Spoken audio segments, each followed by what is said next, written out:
আজকে আমি বানিয়েছি হোমমেড সেরেলাক। অ্যাকচুয়ালি এটা হোমমেড সেরেলাক হলেও আমি কিন্তু সবকটাকে আলাদা আলাদাভাবেই পাউডার করে রেখেছি, আমি এখানে মিক্স করিনি, বাট এটাকে মিক্স করলে এটা সেরেলাকই হয়ে গেল আর কি ব্যাপারটা। তো যখন আমার মেয়ে হয়নি তার আগে থেকে আমি ভিডিওগুলো জানি না কেন আমার ফিডে আমি এগুলো পেতাম, দেখতাম, ইউটিউব, ফেসবুক সব জায়গায় আমি এটা বহুবার দেখেছি। বিভিন্নজন বিভিন্ন রকমভাবে বানায়, কেউ কেউ চাল ডাল এগুলো পাউডার করে মিক্স করে, বাট আমি প্রথমে অত কিছু দিয়ে করিনি। আমি আগে প্রথমে শুধু মাখানা, ওটস আর বাদামের পাউডারটা দিয়ে ওকে ট্রাই করব কেমন কি খায়, আমি সেটাকে দেখতে চাইছি। আর আমি ভীষণ এক্সাইটেড এই ব্যাপারটাকে নিয়ে, জানি না কেন, মানে মেয়ের জন্য কিছু করতে হলে আমি খুব এক্সাইটেড হয়ে যাই, মানে ওকে এটা ওটা খাওয়াবো, ওটা করবো সেটা করবো, তো আমার ভীষণ ভালো লাগে। আর সেজন্যই আর কি। তো আজকে আমি বানিয়েছি, মাখানাগুলোকে রোস্ট করে নিয়েছি, দেন ওগুলোকে আমি পাউডার বানিয়ে নিলাম।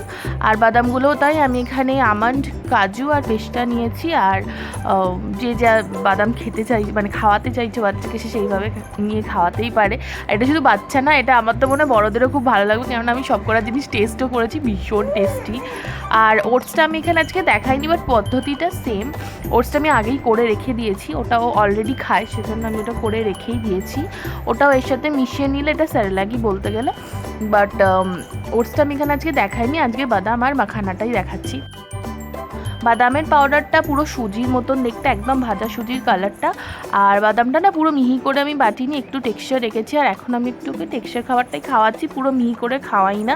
আর 7 মাস হয়ে গেছে, এখন একটু হাতে মেখে চটকে খাওয়ানোর চেষ্টা করছি। পুরোপুরি একদম মানে ওই গ্রাইন্ডারে দিয়ে একদম মিহি করে খুব একটা খাওয়াতে চাইছি না, বাট ওই আর কি মিলিয়ে মিশিয়ে হচ্ছে।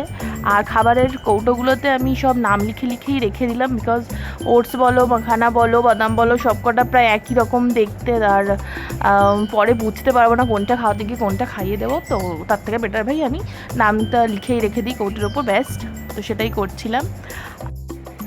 আর এগুলো তো একসাথে মিক্স করে অনেকে ফর্মুলা মিল্কের সাথেও খাওয়ায়, অনেকে ব্রেস্ট মিল্কের সাথেও খাওয়ায়, অনেকে জলের সাথেও খাওয়ায়, তো যে যেটা পছন্দ করবে আর কি। তো আমি তো এখানে জলের সাথে মিশিয়ে ওকে খাওয়াবো, আর খাওয়ানোর পর অবশ্যই ওর খাওয়ার ভিডিওটা আমি পোস্টও করবো।